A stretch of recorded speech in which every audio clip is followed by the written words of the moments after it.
For the Beaver Radio Network, I'm Brian Schultz. BSU men's hockey team returns home this weekend, take on the Bulldogs from Ferris State, joined by freshman defenseman Ruslan Redan from Moscow. Every freshman always says when they come to college it's such a grind, which is kind of rare because junior hockey you play twice as many games than you do in college, but college just seems like such a long season. At some point, did you hit the wall physically or mentally, or hasn't that happened yet? I think Christmas break gave us a lot. We rested a little bit at home, and obviously some joints and like my back is hurting and stuff. But like it just any season you take it, and like every season you get hurt or something, and it's just part of the game. So early on in the season, it seems like most freshmen have so much adrenaline that they're just able to play really, really well.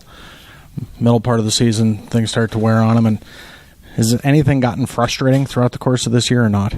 Well, definitely, yeah. I haven't scored since November 15th, so it just kind of sits in my mind. But I try not to think about it and just play every game and see how it goes. And I think I've been getting better defensively and everything. So all that matters is as long as you get better every day.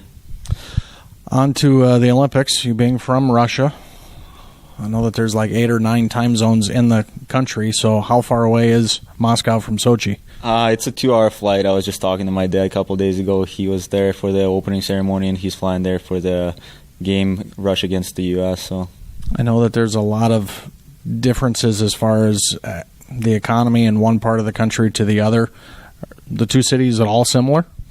I've honestly never been to Sochi before, and I actually was born a couple hours away from Sochi, but I was there only for a month, I think, and since then I've never been back. And Moscow is pretty similar to any city in Europe, so because it's such a big city.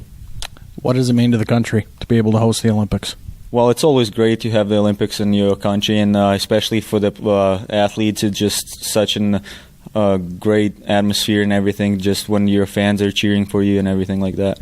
Other than hockey, what athletic event is Russia known for most?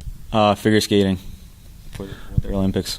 Is there a lot of bobsledders? Is there a lot of ski jumpers and that kind of stuff in the country or not? Actually, yeah, Winter Olympics are actually a huge deal in Russia because obviously winter is pretty big there, and there's a lot of sports like that, but figure skating and ice hockey, I would say, is the biggest part. What's it like in your current locker room with a whole bunch of Americans and a whole bunch of Canadians, one Slovak and you?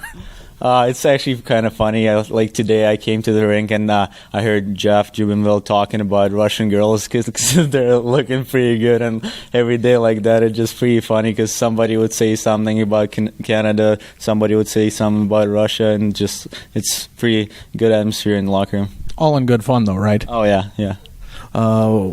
Back to your weekend with Ferris, what's it going to take to get a couple of wins this weekend? I think we just got to play our game and keep working hard. We've been pretty good defensively. Our penalty kill has been good since the start of the year, and hopefully just they keep going like that, and we'll be good. I've got one other Russian culture question for you.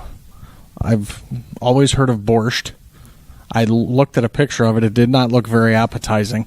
Is it good? Have you had it before? Yeah, my mom makes it for me when I'm home, and I love it. It's just part of tradition that from being home, and just when, especially when you play here and you don't get to spend much time at home, you just come back and eat some meals like that. It's great.